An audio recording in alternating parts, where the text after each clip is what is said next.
Hello, everyone. Thank you for joining us. So I will just jump right in. My name is Caitlin Hendrickson. I'm the Administrative Coordinator for the SNF Padilla program here at Penn. Just to give you a sense of our programming today, I'm going to give a 5-minute introduction. Then we'll hear from our new student group, PIT Penn. And then finally, we're going to hear from our student panel. And then there's going to be a Q&A at the end. So with that, I'll jump in. The SNF Padilla program is an undergraduate education program focused on fostering dialogue across difference by integrating dialogue into citizenship, service, and wellness. We do this work through SNF Padilla's designated courses, a fellows program, and events such as this one. And then make sure to check out our other exciting events. I'll share a link in the chat at some point. We have tomorrow just another iteration of our preceptorial on race and anti-racism in America. And then on Thursday, we have another iteration of Can We Talk, where students are gathering to discuss current issues such as the election. So the Civic Chats event series, which is what this is meant to connect students with civic engagement or service opportunities at Penn.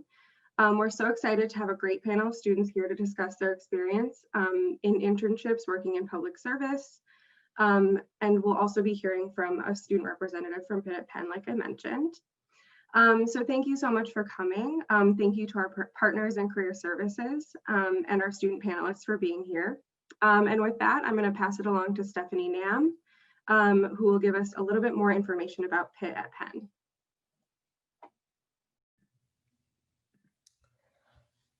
So my name is Stephanie, and yes, there's a little presentation loading. And I am the representative for PIT at Penn. We're the premier public interest technology student organization at Penn. So if we can just go to the next slide. So what is public interest technology? It's a very broad interdisciplinary field that lies at the intersection of technology, STEM with public service, and anything related to kind of civic discourse. So what can public interest tech kind of offer to you? Well, what we are trying to make of public interest tech is utilizing our STEM backgrounds to work in sectors that benefit the public good. So an example would be technologists, computer scientists who use their skills to better social change, to better, technology in the public sphere. Also, there's research on diversity. That's one big part of public interest technology.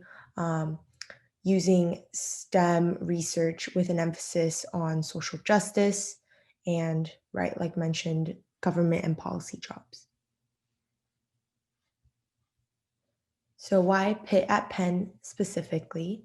Well, PIT at Penn is a very new club. It's our first year actually at Penn this year. And we are a part of the New America's Public Interest Technology University Network. So the University Network for New America's Public Interest Technology, that is actually an already established organization that does many things, one of which is providing funding for a lot of research in terms of professors who study, public interest tech, study in the public interest tech field or study in these interdisciplinary service fields. And we, as an organization, reflect sort of this overall mission of PIT UN, which is the University Network. And we have a specific emphasis on career pipelines, getting started in public interest tech specifically.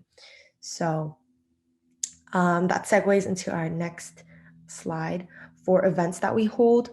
Events that we hold include career panels, right? Work with Career Services as today to expand internship fairs. We also hold Skillshare series, professor chats, partnerships with nonprofits and local organizations, and of which a past event that we actually held was a career panel. And at our career panel, we had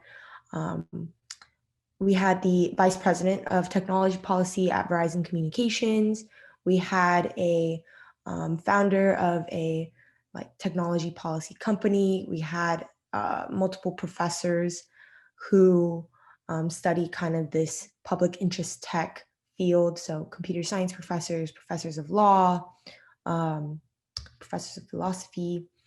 And yeah, we actually have an upcoming event. So we have an upcoming Skillshare event, which is next week on Wednesday. And you can sign up through tinyurl.com/Python Skillshare. What this event hopes to do is it introduces you to kind of the basics of Python and how it's used in data analytics, because Python and data analytics is a big part of policy, and it's a big part of public service. It's a very useful skill. And so it's going to be the first installment of our Skillshare series, and it's going to be featuring Max Rolling, who is a senior in the School of Engineering, and no coding experience is required. We hope this to be a very broad introduction of the field, but still deep enough where you can get a good grasp of kind of how Python, data analytics, and public policy intersect. So yeah. So lastly, if you want to get more involved with PIT Penn or just know about our events that are upcoming, any new news or updates we have, make sure to give us a like at PIT Penn on Facebook. And if you also just send us an email, we can sign you up for the newsletter, which you should also be able to find on the Facebook.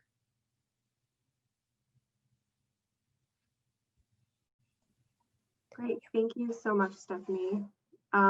So with that, I will pass it off to Anne, who is going to moderate our student panel. Great, thanks, Caitlin, and thanks, Stephanie, for that great rundown. I definitely didn't know a lot about that, so it's a good resource to know. I'm really excited today to introduce our panelists. We have one student and one former student who graduated last year. So I'll just jump right in. My name's Ann Dickinson, and I'm an advisor in Career Services. I primarily work with College of Arts and Science students and alumni, but this panel, regardless of what school you're in, if you're interested in public service, is going to be applicable for any student.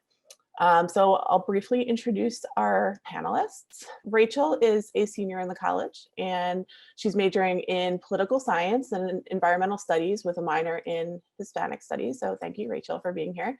And then Hannah Salazar is a recent grad from the college and graduated in May 2020, so not too long ago. And she also majored in political science and minored in history and music. But they also have a lot to share. So if we could just start things off with learning a little bit more about both of your backgrounds. Rachel, could you start by giving us a 2-minute rundown of your experience in public service and how it fits into your long-range goals? Sure. So hi everyone, first of all, thanks for being here. I guess my experience in public service started probably my sophomore year at Penn when I was looking for a part-time internship to do during the spring semester with my courses. And I looked at Handshake and found that Senator Bob Casey's office in Philadelphia was looking for a spring semester intern. And so I was able to work in that office on various tasks, assembling briefings for the senator, researching issues facing the constituency, and doing a lot of constituent services activities in general. And then from there, I wanted to, I knew that what I wanted to do with my work was help to better our society in some way. And that's kind of been a common thread through what I've tried to do with my career exploration. So later on this past summer, I interned at a nonprofit, a regional nonprofit in the Northeast called Acadia Center, and they focus on environmental policy, climate policy, and energy policy. And so that was a really valuable experience, learning more about the nonprofit sector.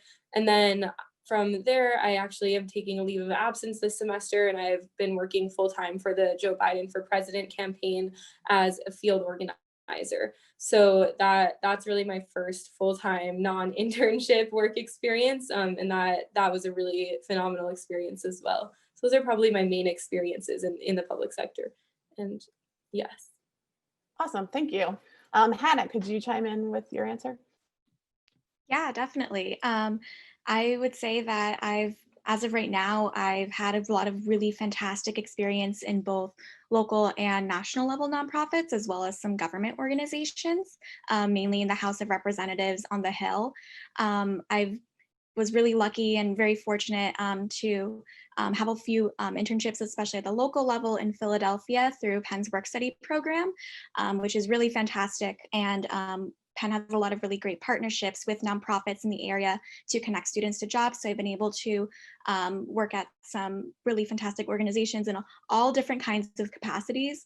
I worked with the Philadelphia Ronald McDonald House, which is actually just right off Penn's campus at 39th and Chestnut. It's a really fantastic organization, and I helped in their development department when they were looking at expanding their services to serve more families in the area whose children are getting treatment at CHOP.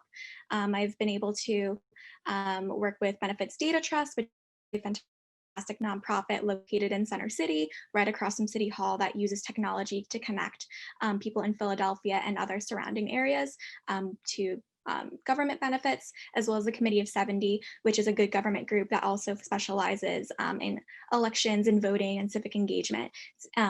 So I've just been able to get a lot of good local level experience in nonprofits, as well as in national level nonprofits. I worked with Girls Inc. through the Robert A. Fox Leadership Program, which is also a fantastic program at Penn. And I'm really fortunate to have been a fellow with them, where I did a lot of work with their public policy department, helping them research any policy related to women and girls issues, also looking at education, healthcare, and helping with an advocacy campaign called #GirlsToo, which is kind of reminiscent of #MeToo, but focusing more on K through 12. And I would say that my adventures in government were more on the House of Representatives. I interned on Capitol Hill a few times now, once with my member of Congress from Southern California, Congresswoman Norma Torres, where like Rachel, kind of reminiscent, I got to help with a lot of policy memos. I was really interested in press, so I got to go to a lot of really cool press conferences and attend a lot of hearings and briefings. It was a really fantastic experience. And I also interned with the House of Representatives Democratic Caucus, where I got to know a lot of administrative things that are going on in the House. And it was a really great experience as well. And as of right now, currently in post-grad life, I'm interning or completing a virtual internship with Majority Leader Steny H. And it's been really great to, because in this capacity leadership office, I'm able to get a lot of really good insight or an inside look on what's happening on floor voting procedures. And so overall, kind of all this has worked to inform me that I want a career in policy. I don't know exactly what my end goal is right now. I'm still definitely exploring and figuring that out. But I just know at the end of the day, I want to help and make people's lives better. And I think that policy is one of the best ways to do that. So that's just a little bit of my experience. Awesome, thank you so much. For students interested in public service, can you give a little bit of feedback of what your experience has been in terms of timeline when you applied for jobs and then how you applied? Hannah, if you want to start, that would be great.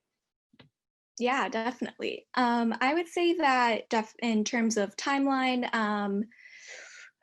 for any internships that I was looking that were specifically located near Philadelphia or Penn's campus, because I did look specifically through work study, I probably started looking for internships about a month to 2 months out, just kind of feeling what was out there and seeing what employers were looking for interns at that time, and researching companies or organizations and seeing, what did I think that I was the best fit for, and what opportunities they had and things like that. So for anything local, usually about a month to 2 months out. And then for anything that was in the summer, because those are particularly, desired for students, and a lot of people are looking for internships, I usually started looking about starting 5 to 6 months in advance, and then kind of assessing like, what did I really want our internship? And for me, that usually meant like I wanted something for me, since I was really interested in policy, politics, public service, looking specifically in Washington, D.C., because that's a big, big hub for it. So yeah, about 5 to 6 months in advance. It also depends kind of on where you're looking, because a lot of organizations only have their internships and open up like maybe, or some of them have their internships open a year in advance, and you have to apply really far in advance if you know that you want to work somewhere. That would be something kind of like in the State Department or in the presidential administrations or different federal agencies. Those open up really far in advance, and you have to kind of be on top of that. But for me, congressional offices, about 5 to 6 months in advance is usually pretty standard, and they all have different requirements for what you're looking to do. So about that. Thank you. And Rachel, what's your experience been? I've had varying experiences. When I applied to intern in Senator Bob Casey's office, I applied probably in around November to begin in January. So that was, yeah, the 1 to 2 month thing. And then for my summer internship last year, I think if you're applying for some of the bigger nonprofits or bigger government positions, definitely the 5 to 6 month mark is or even more in some cases. But I'm sure that this was changed due to COVID. I didn't solidify this internship until about March, and so I think if you're looking at more regional level nonprofits and things of that nature, there's not necessarily the same pressure to start knowing what you want to be doing a full year out in advance, and oftentimes you can have just as valuable experiences, if not given more responsibility at more regional level nonprofits, and take advantage of the lower pressure hiring situation in terms of deadlines. The only thing that I would add is for campaigns probably. I applied to work on the Joe Biden campaign over the summer, and I think that the most important thing with campaigns and then the subsequent administration is networking. I have been told that a lot of administration jobs are filled from the campaign, and that it's all who you know. So maybe your boss gets hired and then he can pass your resume along, or she can hire you as a lower position underneath her or something like that. And so from my experience with the campaign right now, talking to us about the transition team and administration roles and all of that good stuff, it's very much, it seems like a mad rush. And so they're obviously not hiring roles for 5-6 months out, they're hiring roles to start as soon as possible. And so that's kind of a whole different ballgame if you get into the campaign world, a whole different world of chaos, but it's exciting, definitely. Great, thank you for that. That's all really good and useful information. And I think the takeaway is it really does vary, and you have to be paying attention to the different organizations and sort of what their timelines are. It's probably why networking will make a lot of sense if you're interested in the field of public service. What did you find the most valuable in obtaining your internships in public service? Is there anything that you did in particular that you feel really made a huge difference and helped? And whoever wants to start can feel free.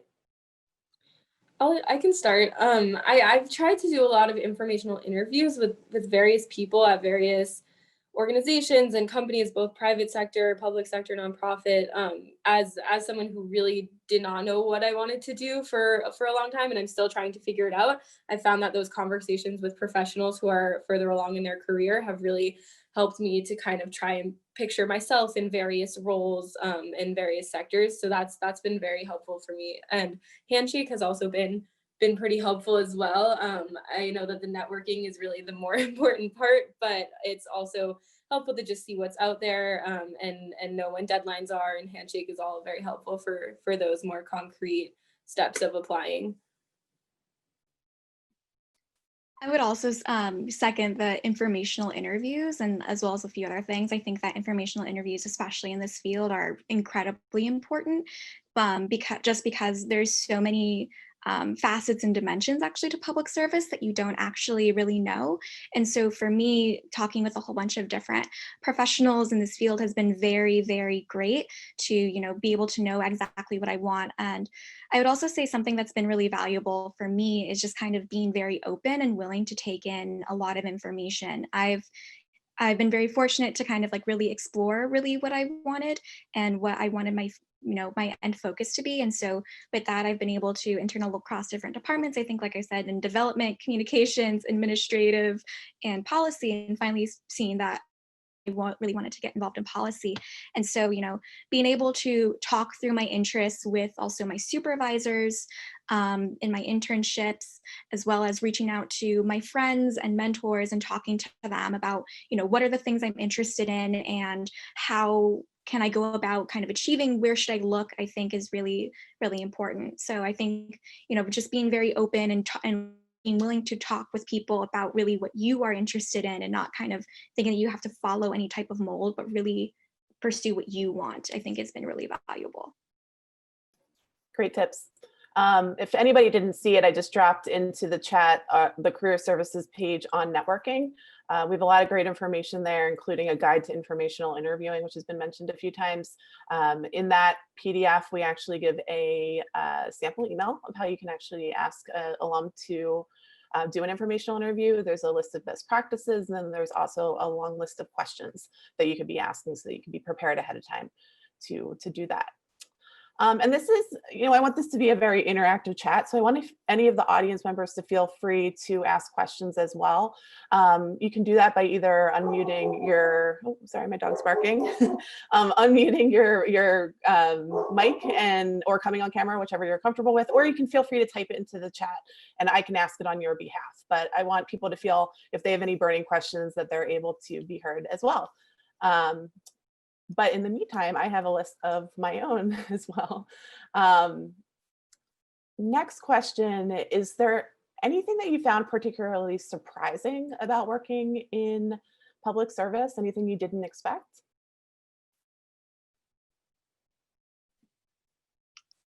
I can jump in on here. I think for me, I think one of the most surprising things is kind of something that seems a bit obvious, but for me, the biggest thing was just the incredible network of people who are working in public service. I think a lot of times when we're thinking about public service, I think of like the big names of people who are, say, like behind departments or the presidents and CEOs of organizations. But the biggest thing for me, especially like when I got involved in congressional offices, is just the really incredible staff that are behind all of these people and how many passionate people are there working to make sure that everyone, you know, is getting or everyone is doing everything that they can to make sure that policy is being made or that everyone is able to get any services that they need. And it's just, for me, it's been really phenomenal to just to be able to interact and learn from and get to know all these people who are really behind all these organizations. And I really loved it. And I think I've met a lot of really fantastic people through my internships. And that's something that weird that I didn't expect, but something that I'm very glad that I know now. Something that I'll add is kind of going off of the network idea is that really in whatever part of public service that you're in, everybody seems to know everybody. And when I was working in the Acadia Center, it's a regional nonprofit, but they had connections at almost every other environmental NGO in the Northeast. And so if there was ever someone had a question and maybe we didn't have an expert on that sector of policy in our area, it was very easy to be connected with somebody in another organization.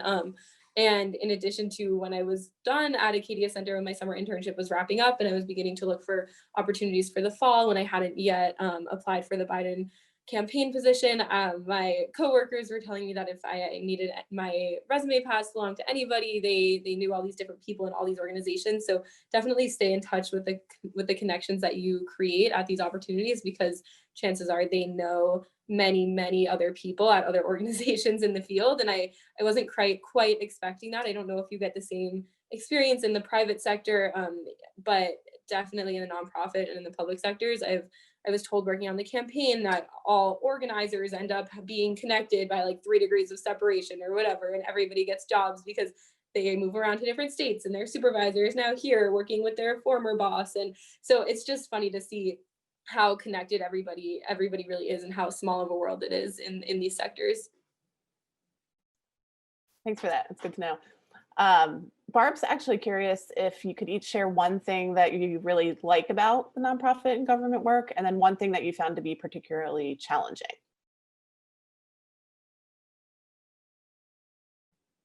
I can start. One thing I really like is that the work, and this might go without saying, but it's very fulfilling. It's very inspiring, and you feel like you're doing good in the world, and it's just easy to get up for every morning, knowing that what you're doing is having a net positive impact on our society. Something that's a little more challenging is that from what I've noticed, nonprofits or the government tend to be not quite as organized as things in the private sector are. And with whether that's bureaucracy and red tape or just systems that aren't maybe as tightly woven together as they would be in like a big corporation or something, can lead to confusion or things taking longer than they should, or processes where you feel like you're weaving all around what you need to be doing. But at the end of the day, you know that it's for a good cause, and it's not a huge detriment to the field at all, but it is definitely a downside, I'd say. I would second the thing that Rachel said about finding this work very, or good, or I really, one of the things I really love about nonprofit and government work is really that it's rewarding, that I know that the work that I'm doing is going to benefit people, and I'm working to help people. Specifically, like when I was in congressional offices, when I was with Congresswoman Norma Torres, we really got the opportunity to attend a lot of hearings, a lot of briefings, and write memos. And every single time I went to a briefing, like for me personally, I'm really interested in women and girls issues. And so I would go to a lot on, barriers to women getting into political office and learning different reasons for that. Or I would go to a briefing, say for like March of Dimes, and they would talk about, things that are impacting maternal mortality. And, really realizing that the work that's being done across nonprofit and government work is something that's going to it's working to benefit and impact and better people's lives. And that's, I think, one of the best things, knowing that even if you think that you're not doing a lot, or if you're, every so often just sitting there, you know that you are working towards something that's greater than yourself. And that's more than I could ever ask for. And something that I actually think is particularly challenging in getting into this field, or something I'm learning about this field, is that it's very complex, and there's so many things that you realize you don't know. I feel like for me, every time I go into a new internship, I think, okay, I got this. Like, I know what's going on. And every single time I go into a new internship, I realize, okay, maybe I knew a little bit, but there's still so much more out there that I don't know, and that you have to be really willing and to learn and really open yourself up to. I know something that's really big for me, and that was really confusing going into this field at first, or trying to get into this field, is the amount of, say, acronyms that you have to learn, or just the amount of, decorum that you didn't know going in, and things are done a very certain way, or things are not done a very certain way. And it's just a huge learning curve. But once you start to learn it, you get it. But it's something that I found at least challenging at first and starting to get in. Yeah, I can speak from experience. I used to work with the federal government, and I found myself Googling acronyms all day, every day, in the beginning at least. There's definitely a lot to learn there. Speaking of learning, is there anything you can think of that is maybe a memorable learning moment, like an anecdote, anything that happened that you felt really made an impact on your experience in the field?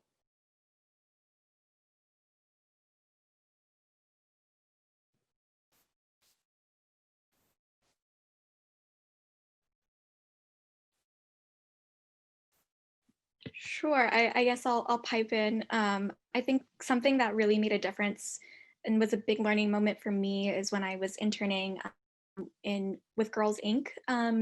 Last summer, I believe. Yeah, last summer. Part of what we did was, if you don't know what Girls Inc. is, they're an organization that works to ensure that all girls are strong, smart, and bold by promoting gender, social, and economic equality. They have affiliate offices that provide programming in over 30 states in the country. And I worked in their public policy office that does a lot of advocacy work. And so as a part that, one of the things that I was able to do was to plan a fly-in trip for a group called the Teen Advocacy Council that Girls Inc. sponsors. It's a group of girls from across the country who have been learning about different issues for the past year. And in this specific case, they were learning a lot about sexual harassment and violence and assault. It was a big focus of Girls Inc. In 2019. And so I helped plan a trip for them to DC to meet with a lot of senators, as well as just kind of experience DC. And I think that over the course of that trip, they taught me so much. This group of girls just taught me so much about what it means to, chase your dreams and really, don't let things get you down and to fight for what you want. And I think that's a really valuable thing that I've taken with me now in pretty much like any internship experience I have, to, really make sure that I work hard and that I ask questions, that I'm constantly curious, and that I'm always working to find better solutions for things. And I'm really grateful that, I was in that internship, was able to interact with all these, really incredible people. And, they really taught me a lot that kind of like has me going in the coming years, or maybe even for the rest of my life. I can also pipe in. I think a big learning experience for me was, as Hannah was talking about, the learning curve when you start in one of these positions. The learning curve when I started with the Biden campaign in late August, early September was intense, to say the least. We were just about to ramp up our get out the vote effort, which is really our final stretch in the last month and a half about. And that means we're ramping up our phone banks, we're finalizing all of our volunteer leaders and fellows, and just getting our systems down to a science so that when a get out the vote starts, we have everything all set and we can just act as kind of managers overseeing the whole situation. And so we jumped in, we were starting right when that was transitioning, and it was very difficult at first to learn how a campaign works, since this is my first time working full-time on a campaign. I did some volunteering in the past, but nothing like I was getting myself into then. And then to just be there and try to figure it all out while they're also introducing new systems every hour, it seemed. It was a really intense situation, and I'm someone who really likes to know what I'm doing and feel on top of my work. And it just felt like I was in a storm of new ideas and new processes. And it was a really, really great learning opportunity to learn on the go, definitely, and remain flexible, and really just reinforced to me how important it is to ask questions, and to not worry about asking for help when I needed it, and also just to kind of let go a little and trust that everything would fall into place. I would understand the processes and understand the systems, and to just kind of not worry so much about being very on top of things as I like to be, and let it all fall into place. That was a very, very valuable learning experience that I think will help me with a lot of my work in this sector for sure. Excellent points. Dialing it back to Penn, is there anything at Penn, whether it's a club or a class or a professor or even an alum, that you felt really made a difference and really helped with your career so far? I can start for this one. I would say that my involvement in Penn Dems, or Penn Democrats, has been really formative to my my career so far, my internships and everything that I've worked on, especially for the Joe Biden campaign, but also just knowledge of local politics and progressive policy in general was really helpful for my internship in environmental policy at Acadia Center, as well as knowing local issues was very helpful for my work with Senator Casey's office. So definitely Penn Dems has been a really great tool for me for my career interests. And for me, I would say that probably the biggest thing was my involvement in the Penn and Washington semester program. It's a really amazing and fantastic program for students who are interested in policy and politics to spend a semester in DC interning full-time while also taking classes with career insiders. And really that being there for the semester connected me and made me incredibly close with my cohort, gave me, my best friends today who are interested in the same policy issues that I am, and give me people who will push me, and then I push them back to succeed in our respective fields or what our respective interests, but also really let me learn about the policy and political environment in DC and really what public service meant and being able to intern full-time. I think the classes that I was able to take were just phenomenal. My professors really pushed me.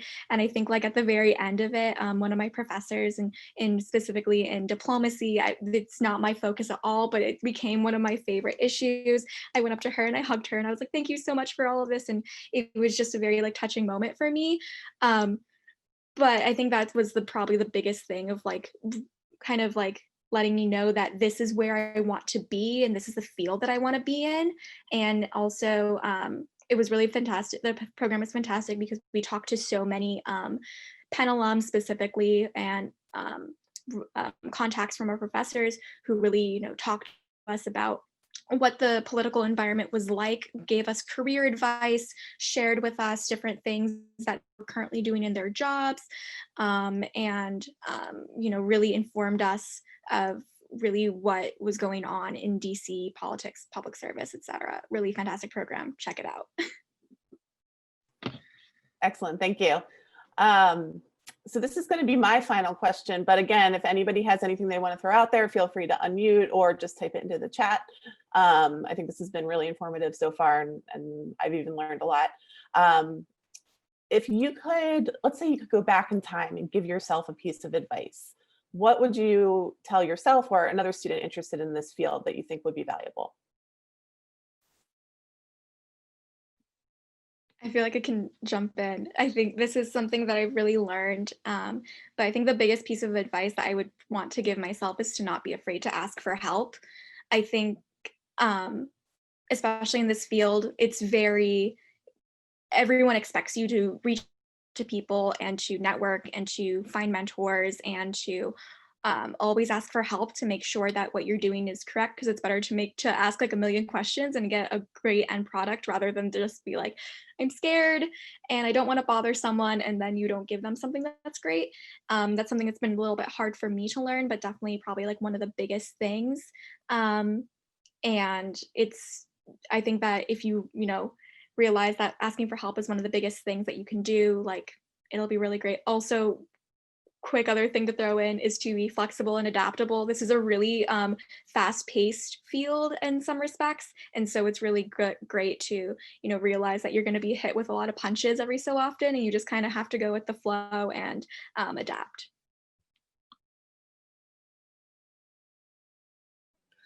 I think that's something that I would tell myself when I was first starting to become interested in this field, is to not be afraid to explore. I think that this field and this area is a lot less like linear, I suppose, than some of the other more private sector fields. And I think at Penn, there's a big pressure to know exactly what you want to do and to have your major align with your career, and then like the internship at the place, and then you get the full time, and then you're there. And it's all very kind of expected that you're going to fit into this cookie cutter career path. And for this sector, it doesn't work like that at all. There are people from many different majors, there are people from many different backgrounds, people have winding career paths, and that is almost expected in this area. So I would tell myself to not feel like I need to have it all figured out, and to not be afraid to explore and to work in the NGO and then work in the government and then go back to and kind of make my own path and figure out the areas that I'm most interested in through trial and error. And to not be afraid of that process. You both made some really good points and definitely great advice. I think that that's a really good point to end on, that if you're interested in this field, knowing the difference between industry and job function, as we learned from Stephanie's presentation, you can be a tech person and still work in this field.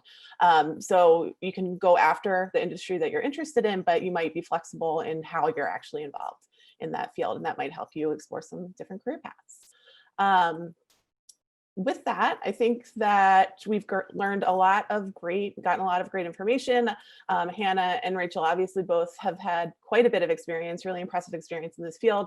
Stephanie, thank you so much too for presenting on PIT at Penn. That was really informative and hopefully gave some of our viewers new ideas of ways to get involved at Penn. And I'd also like to thank Caitlin for setting up this chat and involving career services.